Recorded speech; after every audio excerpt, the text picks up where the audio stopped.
जय श्री सीताराम, जय जय श्री राधे श्याम, जय जय श्री सीताराम, जय जय श्री राधे श्याम। आज हम श्रवण करेंगे पद्म पुराण में वर्णित आषाढ़ मास की योगिनी एवं शयनी एकादशी का महात्म्य। युधिष्ठिर भगवान कृष्ण से पूछते हैं कि वासुदेव, आषाढ़ के कृष्ण पक्ष में जो एकादशी होती है उसका क्या नाम है? कृपया उसका वर्णन कीजिए। तो भगवान श्री कृष्ण बोलते हैं, निपश्रेष्ठ, आषाढ़ के कृष्ण पक्ष की एकादशी का नाम योगिनी है।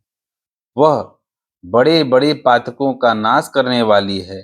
संसार सागर में डूबे हुए प्राणियों के लिए यह सनातन नौका के समान है।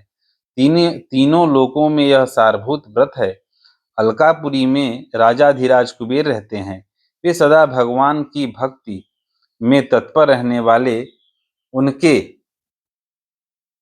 हेम तत्पर रहने वाले हैं। उनके हेममाली नाम वाला एक यक्ष सेवक था, जो पूजा के लिए फूल लाया करता था। हेममाली की पत्नी बड़ी सुंदरी थी। उसका नाम विशालाक्षी था। वह यक्ष काम पास में आबद्ध होकर सदा अपनी पत्नी में आसक्त रहता था। एक दिन की बात है, हेममाली मानसरोवर के फूल लाकर अपने घर में ही ठहर गया और पत्नी के प्रेम का रसास्वादन करने लगा। अतः कुबेर के भवन में न जा सका। इधर कुबेर मंदिर में बैठकर शिव का पूजन कर रहे थे। उन्होंने दोपहर तक फूल आने की प्रतीक्षा की। जब पूजा का समय व्यतीत हो गया तो यक्षराज ने कुपित होकर सेवकों से पूछा, यक्षों, दुरात्मा हेममाली क्यों नहीं आ रहा है? इस बात का पता तो लगाओ। यक्षों ने कहा, राजन, वह तो पत्नी की कामना में आसक्त हो अपनी इच्छा के अनुसार उनकी घर में ही रमण कर रहा है। उनकी बात सुनकर कुबेर क्रोध में भर गए और तुरंत ही हेममाली को बुलवाया। देर हुई जानकर हेममाली के नेत्र भय से व्याकुल हो रहे थे। वह आकर कुबेर के सामने खड़ा हुआ।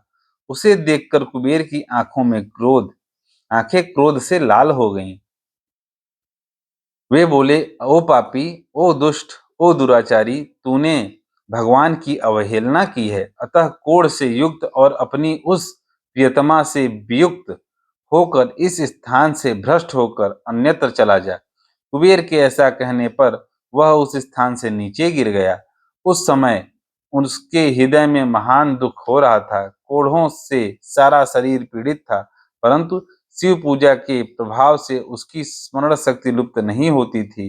पातक से दबा होने पर भी वह अपने पूर्व कर्म को याद रखता था। तदनंतर इधर उधर घूमता हुआ वह पर्वतों में श्रेष्ठ मेरुगिरी के शिखर पर गया।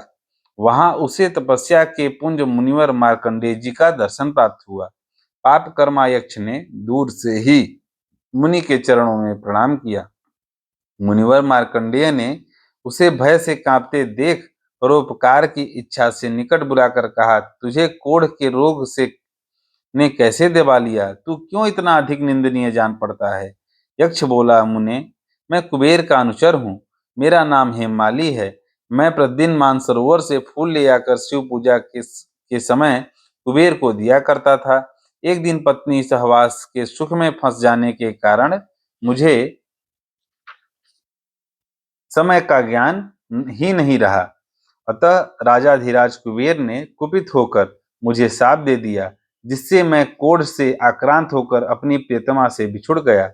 मुनिश्रेष्ठ, इस समय किसी शुभ कर्म के प्रभाव से मैं आपके निकट आ पहुंचा हूँ। संतों का चित्त स्वभावतः परोपकार में लगा रहता है। यह जानकर मुझ अपराधी को कर्तव्य का उपदेश दीजिए। मार्कंडेय जी ने कहा, तुमने यहाँ सच्ची बात कही है, असत्य भाषण नहीं किया है। इसीलिए मैं तुम्हें कल्याणप्रद व्रत का उपदेश करता हूँ।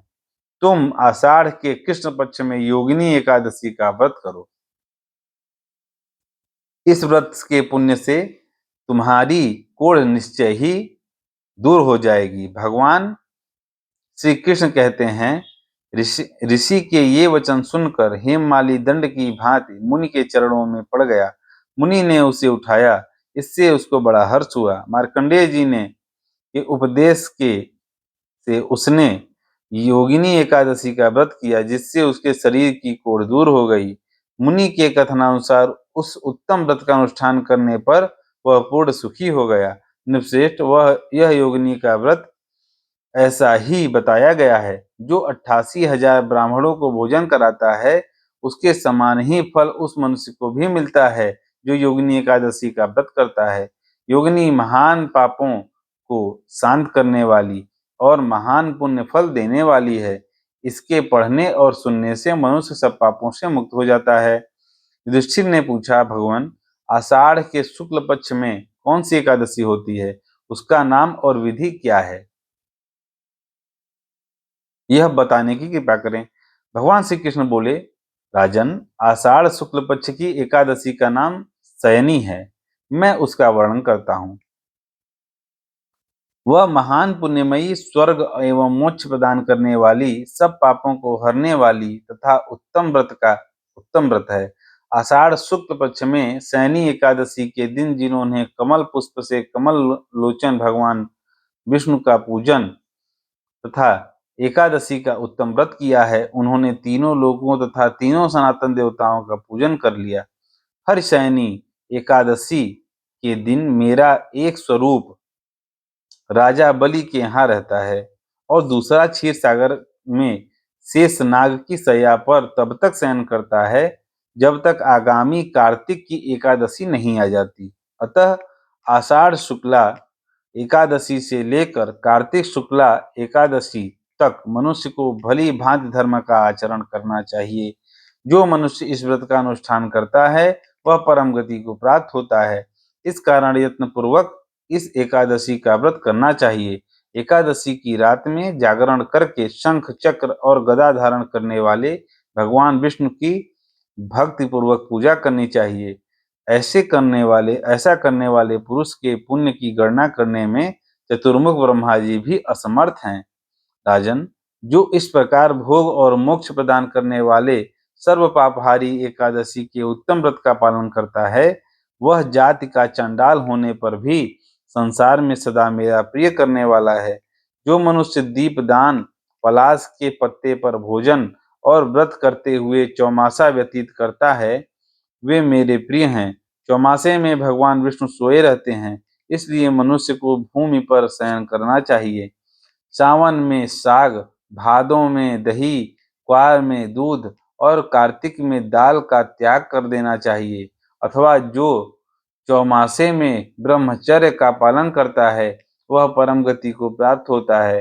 राजन, एकादशी के व्रत से ही मनुष्य सब पापों से मुक्त हो जाता है। अतः सदा इसका व्रत करना चाहिए, कभी भूलना नहीं चाहिए। शयनी और बोधिनी के बीच में जो कृष्ण पक्ष की एकादशियां होती हैं, गृहस्थ के लिए वे ही व्रत रखने योग्य हैं। अतः अन्य मासों की कृष्ण पक्षीय एकादशी गृहस्थ के रखने योग्य नहीं होती। शुक्ल पक्ष की एकादशी सभी को करनी चाहिए। बोलिए सच्चिदानंद भगवान की जय। जय जय श्री सीताराम, जय जय श्री राधे श्याम।